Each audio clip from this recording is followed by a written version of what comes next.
시청자 여러분 안녕하십니까. 이몽수의 정상회담 2부를 시작하겠습니다. 아시는 바와 같이 이제 영국 전 여왕이 됐죠. 이제 엘리자베스 2세가 추석 연휴 즈음에 이제 사망을 하게 되었습니다. 그래서 좀 개인적으로도 좀 굉장히 좀 석연치 않은 느낌이 있고, 뭐 우리나라에 아주 직접적인 큰 일, 어떤 영향을 주는 일들은 아니지만, 참 그 한때는 세계를 제패했던 국가의 황혼을 넘어서서 이제 정말 그 황혼이 사라져가는 느낌을 좀 받았습니다. 결과적으로 이제 뭐 영국 국왕이라는 것이 입헌 군주제 국가에서의 이제 그 국가 원수이기 때문에 뭐 실질적인 큰 권한은 없어진 지는 오래되었습니다. 근데 이제 그런 시절에도 그 자체로 여러 가지 의미가 뭐 없진 않았었는데요. 특히 이제 영국 관련해서는 이제 빅토리아 여왕이 1901년 1월 22일 사망하게 됩니다. 결과적으로 20세기가 빅토리아 여왕의 사망과 시작되었다도 과언이 아니고요. 당시 이제 독일 황제였던 빌헤름 2세, 러시아 황제였던 니콜라이 2세가 모두 빅토리아 여왕의 외손자들이었습니다. 당시 영국이 세계 초강대국이었기 때문에 빅토리아 여왕은 세계 초강대국의 국가 원수이자 또 본인 스스로 개인적으로는 결혼 등으로 각국의 왕가들과 혈연을 맺고 있어서 결국 각국의 국왕들이 뭐 자신의 손자 내지는 뭐 하여튼 다 친척으로 연결되어 있는 그런 상황이었습니다. 그래서 각국의 정상 및 특히 국왕들이 모인 성대한 장례식이 벌어지면서 뭐 대영 제국의 어떤 위용을 과시했었는데, 하지만 그와 동시에 영국의 국제 패권은 이제 사라지기 시작합니다. 뭐 미국과 독일이 부상하면서 이런 상황 속에서 전통적인 대립 관계였던 19세기 시절의 이제 대립 관계였던 프랑스와 러시아와 손을 잡지 않을 수 없게 됐고, 이런 이제 구도 속에서 일제대전이 촉발되고 결국은 이제 독일과 러시아에서 혁명이 발생하면서 이제 왕정이 붕괴되고, 독일 황제 빌헤름 2세는 네덜란드로 망명하게 되고, 이제 러시아의 니콜라이 2세는 이제 처형이라는 끔찍한 종말을 맞게 되면서 전반적으로 유럽에서는 이제 프랑스를 비롯한 몇 개의 나라를 제외하면 전부 왕정 국가였는데, 1차 대전을 기점으로 해서 그 왕정 국가들이 대폭 사라지게 되고, 이제 결과적으로 세계대전 이후에는 오히려 왕정 국가들이 소수로 이제 줄어들게 되는 그런 추세를 이제 보이게 되는 것이죠. 그러니까 영국이라는 나라의 위상 자체는 결과적으로 영연방, 우리나라에서는 영연방으로 알려져 있기 때문에 이제 강대국 영국을 중심으로 한 이제 국가들의 이제 클럽이 될 것인데요. 하지만 이 영국의 위상이 이제 추락함에 따라서 뭐 영연방, 그러니까 영국과 어떤 연계를 맺고 있다는 영연방 소속의 국가로서 이점이 거의 없었고, 특히 이제 2차 세계대전에서의 전후 국가들이라는 점이 가장 이제 중요한 결석 요인이 되고 있는데요. 이제 결국 엘리자베스 2세가 본인 스스로가 전쟁에서 운전병으로 참전하였지만은 그래도 2차 세계대전의 어떤 그 기억을 갖고 있는 세계 사람들에게 그래도 영연방을 결속시키는 정말 크게 의미 있는 존재였는데, 결과적으로 엘리자베스 2세가 사망함으로써 심리적, 감정적 결속 요소도 사라지게 따라서 영연방의 어떤 축소는 더욱 가속화될 거라고 생각이 듭니다. 아시는 바와 같이 이제 뭐 찰스 3세가 이제 그 뒤를 잇게 되었는데, 뭐 여러 가지 스캔들로 얼룩져 있고 그 배우자인 카밀라 파커 불스 같은 경우, 이런 사람이 이런 엘리자베스 2세의 어떤 공백을 메우는 거는 저는 불가하다고 좀 생각이 들고요. 결과적으로 찰스 3세와 유사하게 왕비와 사이가 좋지 않았고 이제 불륜과 방탕으로 어떤 재임 시절을 보냈던 빅토리아 여왕의 후계자 에드워드 7세는 그래도 다행히 70세로 상대적으로 단명을 해서 결국은 견실한 성격의 이제 그 아들인 조지 5세가 이제 뒤를 이어서 이제 1차 대전에서의 이제 국가 원수로서의 역할을 하는 것인데요. 그리고 과연 찰스 3세는 과연 그 조지 뭐 5세, 뭐 에드워드 7세 정도의 역할을 과연 수행할 수 있을까? 뭐 이러저러한 그 영국 왕실의 입장을 대변하는 좀 뉴스들이 나오고 있지만은 저는 결코 쉽지 않을 것이다, 불가능할 것이다 생각이 좀 듭니다. 영국 국왕들의 어떤 역사는 참 길고도 또 파란만장했습니다. 영국 역사를 이제 개관을 해보면 아시는 것처럼 현재 브리튼 섬, 그러니까 전체 영국 섬에 아일랜드 섬에 모두 이제 켈트족이라는 사람들이 거주하고 있었는데, 그런데 이것이 하나의 민족 개념은 아니고 비슷한 언어와 문화를 가지고 있었지만 정치적 공동체를 구성한 사실이 전혀 없는, 그냥 부족별로 나눠져 있으면서 서로 끊임없이 싸우고 갈등하는 그런 구조가 있었습니다. 이제 그러다가 이제 유명한 로마의 카이사르가 브레이튼 정복을 이제 시작하게 되는데요. 그래서 현재 잉글랜드 지역은 이제 완벽히 이제 로마 제국으로 편입이 되었고, 스코틀랜드는 이제 그 로마가 점령하지 못하다가 결국 이제 하드리아누스 황제가 이제 스코틀랜드와 잉글랜드 국경 근방에 이제 성벽을 쌓아서 여기 이제 로마 제국의 경계를 이제 확정을 짓게 되고, 이러한 상태가 로마 제국이 멸망까지 이루어집니다. 결과적으로 현재 뭐 아시는 것처럼 스코틀랜드와 잉글랜드 사이에 여러 가지 감정적 갈등, 실적 갈등들이 굉장히 좀 첨예한데, 뭐 이것이 결과적으로 로마 제국에 편입되었느냐, 안 편입되지 못했느냐, 그것이 결과적으로 그 과거의 구조가 지금까지 이루어지고 있다고 생각해도 좀 과언이 아니냐고 생각합니다. 그러니까 로마 제국이 멸망하게 됨으로써 이제 현재 그 유럽 대륙에 있던 여러 게르만족들이 침입하게 되고, 이제 그 절정과 이제 종말이 1066년 노르망디공 윌리엄, 그러니까 원래는 바이킹족의 후예인 노르망디공 윌리엄이 이제 잉글랜드를 이제 정복을 했습니다. 그런데 이제 이들은 상당수 이제 프랑스 영토도 노르망디에 거주하고 있었기 때문에 사실상 프랑스 사람이라 할 정도로 불어를 쓰는 이제 그런 사람들이었고, 이런 사람들이 쭉 이제 그 영국을 지배하다 보니까 원래 가지고 있던 노르망디 그 외에 이제 결혼 등을 통해서 얻게 된 이제 그 프랑스 남서부의 아키텐 지방 뭐 이런 것들을 통해서 사실상 영국 왕이 프랑스 영토의 상당 부분을 점령하는 형태를 오래 좀 지속되다가 결과적으로 잔다르크로 유명한 이제 100년 전쟁의 결과로 영국 국왕이 이제 유럽에서의 영토를 사실상 완전히 잃어버리게 돼서 유럽 대국과의 연계가 이제 소멸되게 됩니다. 그 다음에 이어진 이제 100년 전쟁 이후에 이어진 뭐 장미 전쟁으로 귀족들이 엄청난 희생을 겪게 되었고, 이제 이 내전을 종식시킨 헨리 7세에 의한 이제 튜더 왕조가 성립이 되면서 이제 영국이 이제 안정을 회복하게 되는데요. 결과적으로는 유럽 대륙을 벗어난 브리튼 현재 섬만으로는 뭐 농업 생산력, 당시에 이제 경제의 중심은 농업일 수밖에 없는데, 농업 생산력의 한계로 인해서 이후 튜더 왕조 이후에는 유럽의 2류 국가가 될 수밖에 없고, 이렇게 이제 농업적인 어떤 발전, 생산력의 확보에는 이제 한계가 있다 보니까 아시는 것처럼 어업과 해상 무역에 이제 관심을 가지게 됩니다. 그런과 동시에 이제 상인, 이제 이른바 시민 계층이 이제 성장하게 되고 자연스럽게 대지주 귀족 세력은 약화되게 됩니다. 이런 상황에서 이제 그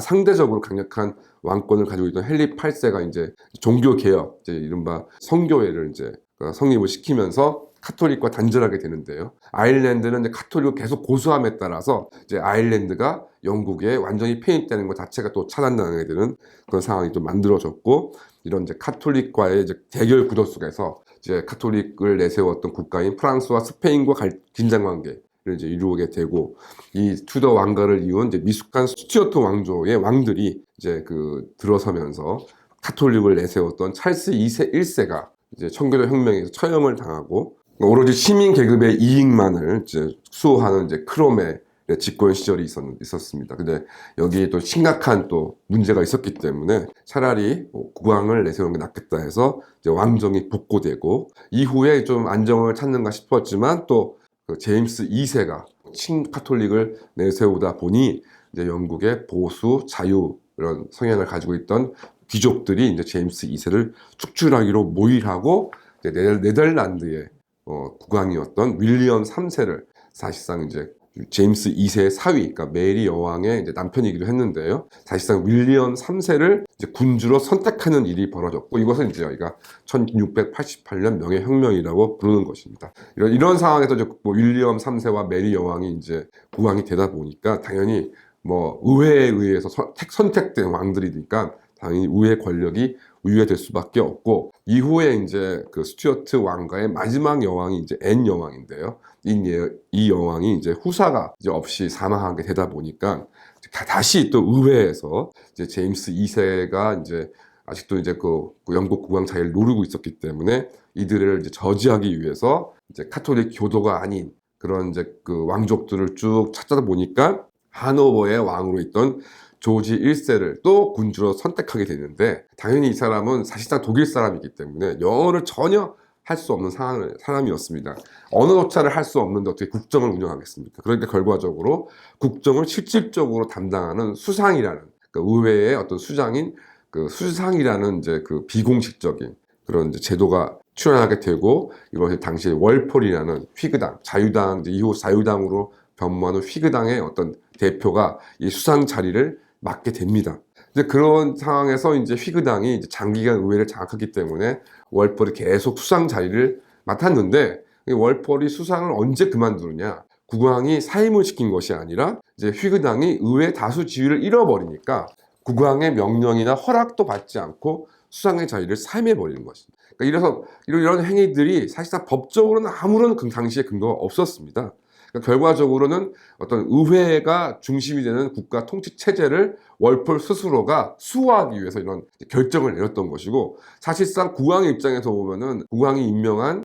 대신이 국왕이 허락하지도 않았는데 임의로 사표를 내버렸다는 것 자체가 사실은 일종의 반역이라 볼 수 있는 것인데, 당시 이제 조지 1세를 포함한 이 하노버 왕가의 왕들이 전혀 영국의 어떤 실정을 장악할 수 있는 능력이 없었기 때문에 이를 묵과할 수밖에 없었고, 이것이 결국 이제 관행으로 정착이 되면서 현재도 의회의 다수당 대표가 영국의 총리를 맡게 되는 제도가 법에 의해서 만들어진 것이 아니라 그 내부 구성원들의 결정과 관행으로 만들어지게 되는 상황을 됩니다. 그러니까 이후 이제 2절 1절에도 말씀을 드렸지만, 이제 이 하노버 왕가의 후손들도 영국에서 이제 자라면서 교육을 받다 보니 나름 영어도 할 줄 알게 되고 영국의 실정을 좀 알게 된, 그렇게 되다 보니까 이제 왕권 강화를 노리게 됩니다. 그것이 이제 대표의 조지 3세 국왕이었는데, 결과적으로는 휘그당의 반대, 그다음에 미국 독립혁명, 그다음에 그 뭐 조지 왕의 광기라는 뭐 연극과 영화로 굉장히 유명할 정도로 유명한 정신병으로 실질적으로 국정을 운영하지 못하게 되니까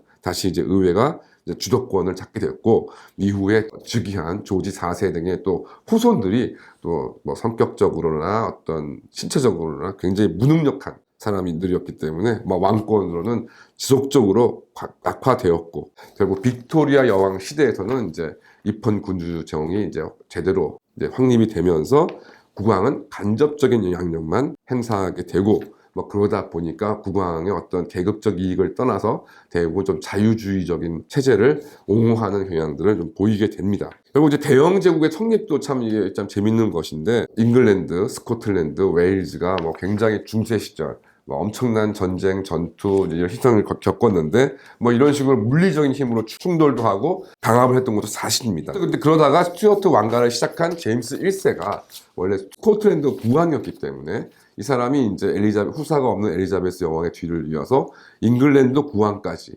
경험하게 되면서, 사실상 이제 그 스코틀랜드와 잉글랜드가 분리되어 있음에도 이후 이제 국왕은 한 사람인 그런 기묘한, 우리나라로서는 좀 이해하기 어렵지만 유럽에서는 꽤 있는 그런 기묘한 형태가 진행이 되다가, 이제 앞서 말씀드린 스튜어트 왕가의 마지막 그 왕인 앤 여왕 시절에 1707년에 통화법이 의회에 통과되면서, 그러니까 대영 제국으로 그 스코틀랜드와 잉글랜드가 편입이 됩니다. 그러니까 이제 정확하게 말씀드리면 실질적으로는 물론 이제 잉글랜드가 스코틀랜드를 병합했다고 볼 수 있는데, 형식적으로는 그레이트 브리튼이라는 대영 제국이 이제 그 구조 위에 이제 스코틀랜드와 잉글랜드가 이렇게 합쳐지는 그런 형태가 되는 것이죠. 결과적으로 이 당시에 그 스코틀랜드와 잉글랜드가 병합되는 것은 잉글랜드의 정복이 아니라 스코틀랜드 스스로가 적극적인 편입 의사가 관철이 되었던 것입니다. 왜냐하면 당시 잉글랜드가 어마어마한 이제 국력을 신장을 보다 보니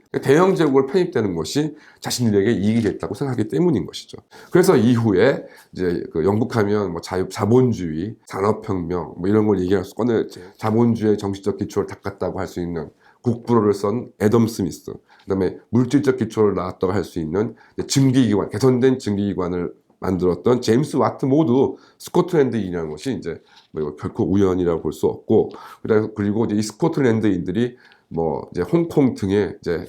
영국의 해외 식민지에 적극적으로 진출하게 됩니다. 그래서 저도 뭐 홍콩도 가보고 이게 지도를 보니까 에버딘이라는 이제 어떤 지명이 다 있는 것을 제가 확인할 수 있었는데, 그 에버딘이라는 곳이 다른 곳이 아니라 스코틀랜드의 항구 도시의 이름이었고, 아마 거기에 살고 있던 스코틀랜드인들이 홍콩이나 영국 식민지에 진출하면서 자신이 살았던 자신의 출신 동네를 아마 이름을 옮기다 붙인 게 아닌가 좀 생각이 듭니다. 결국 이제 최근에 이제 아시는 바와 같이 스코틀랜드가 이제 독립 움직임이 강한데요. 뭐 이것도 냉정하게 생각해 보면 뭐 스코틀랜드와 잉글랜드 사이의 오래된 민족적 갈등이라기보다는 영국이 예전 대영 제국이 아니고 그 영향력이 약화되니까 직접적으로 더 영국에 속해서 스코틀랜드가 더 이득을 크게 볼 게 없기 때문에 뭐 그런 부분에 의해서 이탈 움직임이 가속해야 된다고 생각이 좀 들고, 영국 연방 내에서 이탈 움직임도 뭐 결과적으로 영국이 힘이 약해졌으니까 연영반 소속 국가라는 것이 이제 큰 메리트가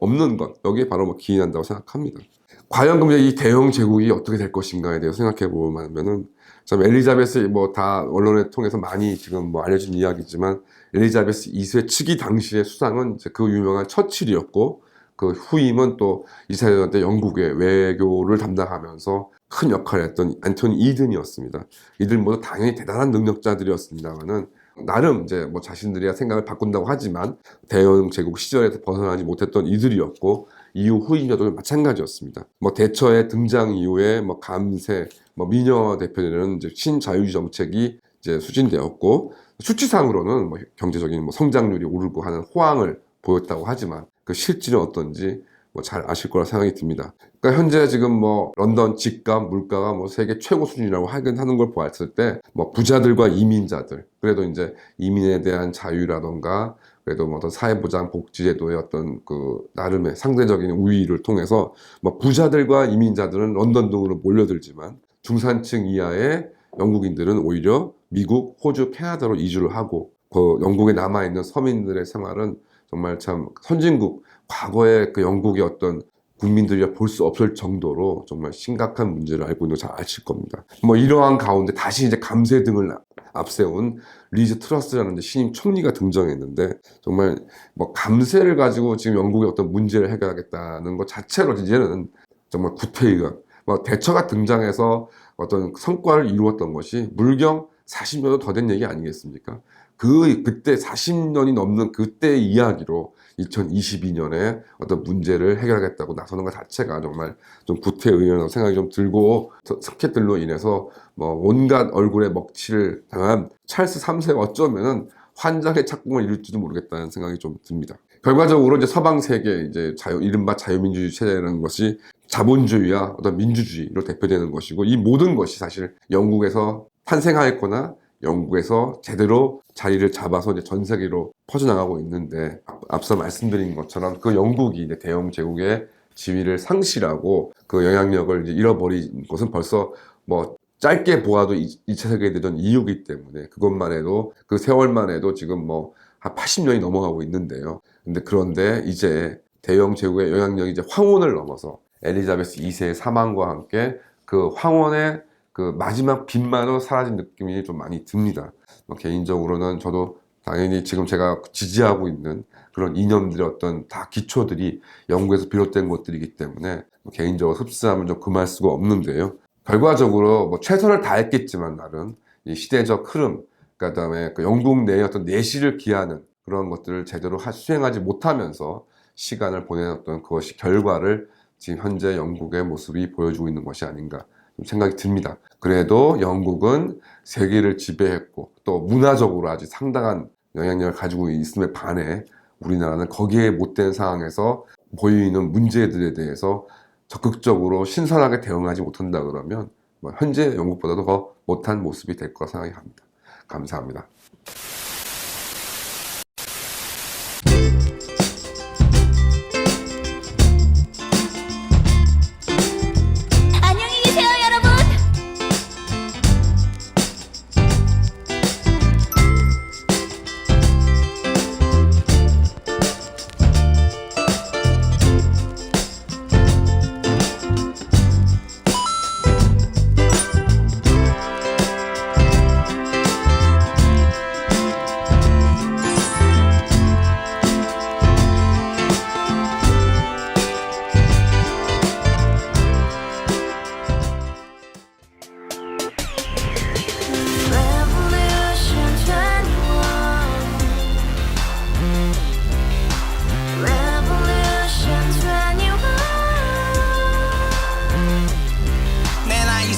월세 30 코인빚만 300 서울에 온 지 벌써 10년 아둥바둥 버텼지만 여전히 난 반지 하에 제왕 곰팡이 연문제약 내비랭 깡통 망통 완전히 폭망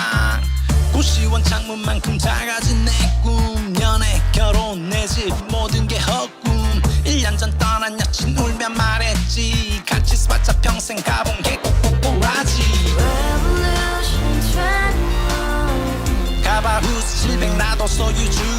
Revolution 21 가바후스 700 나의 소주 택시기사 우라부지 마트 캐셔 울어무니 우리 집안 다 털어봤자 후줄 그래 개선민 내 미래 거기서 팍 끝난 거지 팍더 이상 노력 따윈 괴물이 스펙 찾아서 말리 비오는 날 알바 잘려 맨날 학원 날 개쳐 발려 밤비 내리는 양화대교 홀로 걷고 있을 때 현수막에 아로 새겨진 평당 700짜리 아파트 다 같이 소리 질러 혁명 21 Revolution